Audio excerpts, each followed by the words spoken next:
Most people train legs for years and have almost nothing to show for it. Not because they're lazy, not because they're skipping sessions, but because they're doing the wrong exercises. After going through dozens of EMG studies, real hypertrophy data, and joint stress research, only 4 dumbbell movements survived the filter. Everything else got cut. What's left covers your quads, hamstrings, glutes, calves, and core, with 0 machines and 0 barbell required. These are the 4 that actually move the needle. The goblet squat. Every serious lower body program starts with a squat, but the variation matters more than most people think. When you hold a dumbbell at your chest instead of loading a bar on your back, your entire movement pattern changes. Your torso stays more upright, and that's not just aesthetics, it's biomechanics working in your favor. Front-loaded squats produce higher knee flexion moments than back squats, meaning your quads are doing more work, not less. But the quad stimulus is only part of the story. That weight at your chest forces your core to fight against the forward pull on every single rep. Your trunk muscles engage significantly harder than they would in a back squat because your body is constantly battling to stay upright. So while your legs are being built, your core is being trained without a single dedicated ab exercise. And for anyone who's dealt with lower back pain from heavy barbell work, this is a serious upgrade. The goblet position places less compressive force on your spine. You get the stimulus without the damage. Depth is where most people leave their gains behind. Research shows that squatting past parallel recruits significantly more glute fibers, and the goblet squat actually makes going deeper easier. That front load acts as a natural counterbalance, letting you sink lower without tipping backward. Use that mechanical advantage. 3 mistakes kill this exercise faster than anything else. First, letting the dumbbell float away from your chest. The moment that weight drifts forward, your lower back takes over and your core checks out. Keep it pinned tight, elbows tucked in. Second, stopping at half depth because the weight feels heavy. Drop the ego, drop the weight, and drop below parallel. A full rep with moderate load always beats a partial rep with something heavier. Third, letting your knees cave inward. This is called valgus collapse, and it's a direct path to knee problems over time. Think about spreading the floor apart with your feet as you descend. That one cue keeps everything aligned and your joints protected. Weight close, full depth, knees tracking. Get those 3 right, and the goblet squat becomes one of the most efficient quad and core builders you can do with a single piece of equipment. The Romanian deadlift. Here's where most people's leg training quietly falls apart. They hit the leg curl machine, pump out a few sets seated, and assume their hamstrings are handled. But your hamstrings weren't built for isolated work in a chair. They're designed to control your hips, decelerate your body, and produce power when you sprint or jump. The Romanian deadlift trains them exactly the way they're meant to function, and the EMG data is hard to argue with. Studies show the RDL maximizes hamstring activity, particularly in the semitendinosus, the inner portion of the hamstring group. That inner hamstring is significantly more active during RDLs than the biceps femoris, and that balance matters. Uneven hamstring development leaves your knees vulnerable and your performance limited. This exercise fixes that without you even thinking about it. What separates the RDL from most posterior chain work is where the stress actually lands. Research confirms that your erector spinae, your lower back, is far less active during RDLs than your hamstrings. Most people train their posterior chain and walk away with a sore lower back and completely undertrained hamstrings. The RDL flips that equation, and the injury prevention data is striking. Athletes who regularly perform RDLs experience significantly fewer hamstring strains, with single leg variations reducing injuries by over 60%.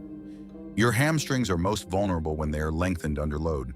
This exercise builds strength in that exact position. 3 mistakes turn this movement into a lower back exercise instead of a hamstring builder. First, rounding your lower back. The moment your spine flexes under load, tension shifts off your hamstrings and onto your lumbar discs. Chest proud, shoulder blades back, flat spine throughout. If you can't hold that, the weight is too heavy. Second, bending your knees too much. This is a hip hinge, not a squat. Your knees have a slight, soft bend, and they stay there. The second your knees start bending deeper, Your quads take over and your hamstrings disengage. Keep your shins nearly vertical and let your hips push backward. Third, letting the dumbbells drift forward away from your legs. When the weights float out in front of you, your lower back works overtime to control the load. The dumbbells should trace your legs on the way down, staying as close to your body as possible. Flat back, minimal knee bend, weights close to your legs. Those three things and you'll feel your hamstrings in a way the leg curl machine never delivered. The Bulgarian split squat. This is where things get uncomfortable, and that's the point. The Bulgarian split squat is one of the most studied single leg movements in strength research, and what the data shows consistently surprises people. When you elevate your rear foot and load all your weight onto one leg, every compensation pattern you've built up gets exposed. Your stronger side can no longer quietly carry your weaker one. That imbalance that's been hiding for months suddenly has nowhere to go. The research on glute activation here is genuinely eye-opening. Studies show the Bulgarian split squat produces greater recruitment of the gluteus maximus than the traditional back squat. A single dumbbell and a bench can activate your glutes more effectively than a loaded barbell on your back. The deeper hip flexion and single leg stance demand more from your glute fibers to stabilize and extend the hip. And the hamstring data is just as striking. EMG studies show hamstring activity is 63 to 77% higher during Bulgarian split squats compared to regular bilateral squats. Your quads are still being taxed hard, but your posterior chain is along for the ride in a way it never is during standard squats. You're getting front and back development from one movement. Then there's what's happening at your core. External oblique activity is 58 to 62% higher during this exercise than regular squats. Balancing on one leg with weight in your hands forces your entire trunk to stabilize constantly. There's also something called the bilateral deficit at play. Research shows that the force each leg produces individually actually exceeds what both legs produce working together. Your nervous system holds back during bilateral movements.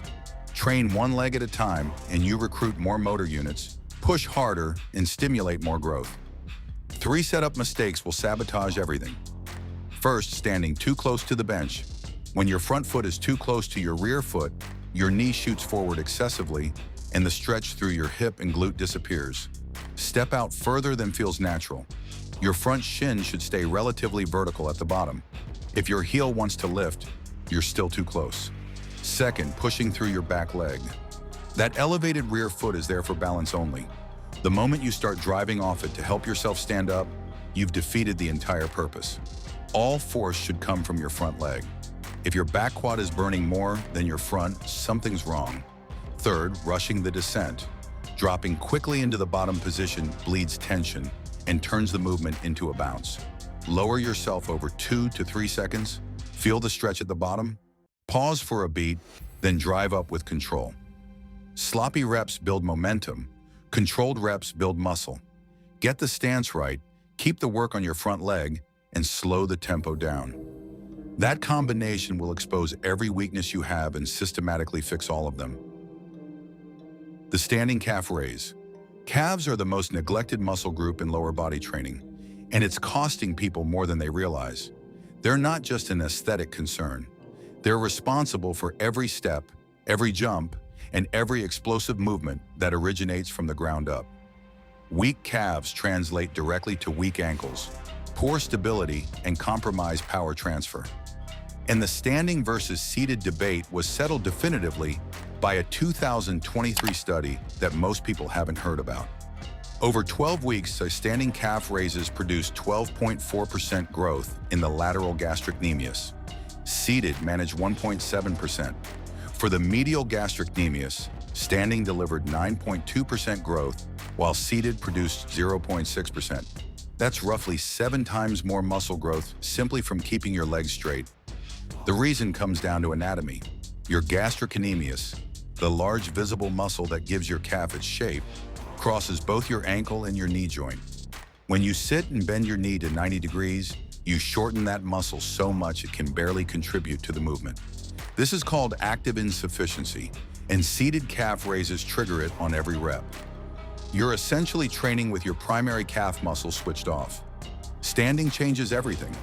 With your knee straight, the gastrocnemius operates at a longer muscle length, and research consistently shows that training muscles in a lengthened position produces superior hypertrophy. As for the soleus, the deeper muscle underneath, the same study found growth was nearly identical between standing and seated. Standing gave 2.1%, seated gave 2.9%, essentially the same.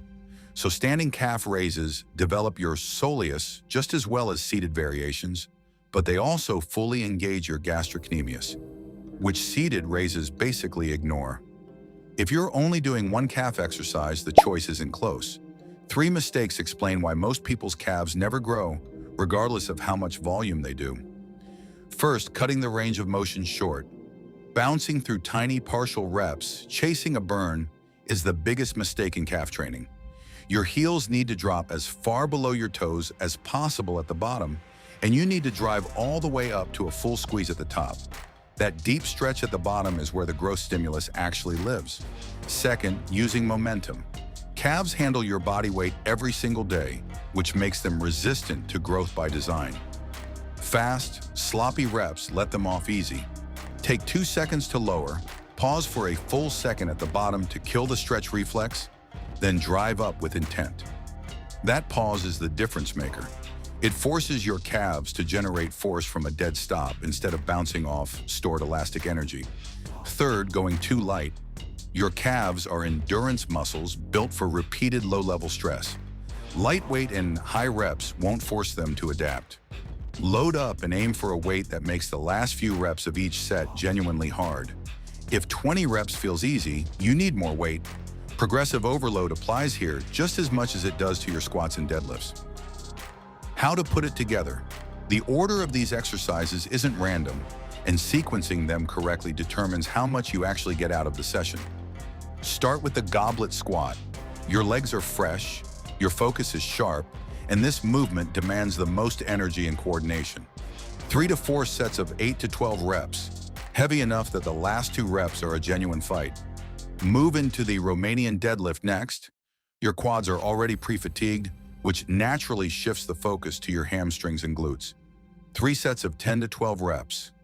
This isn't about moving fast, it's about feeling the stretch load at the bottom and controlling every inch of the descent. Third comes the Bulgarian split squat. By this point, your legs are working, and that's exactly when single leg training tells the truth about where your weaknesses are. 3 sets of 8 to 10 reps per leg, alternating sides with minimal rest to keep intensity high. Finish with standing calf raises. Calves recover quickly and handle volume well, so push them. 4 sets of 12 to 15 reps with a full pause at the bottom of every rep.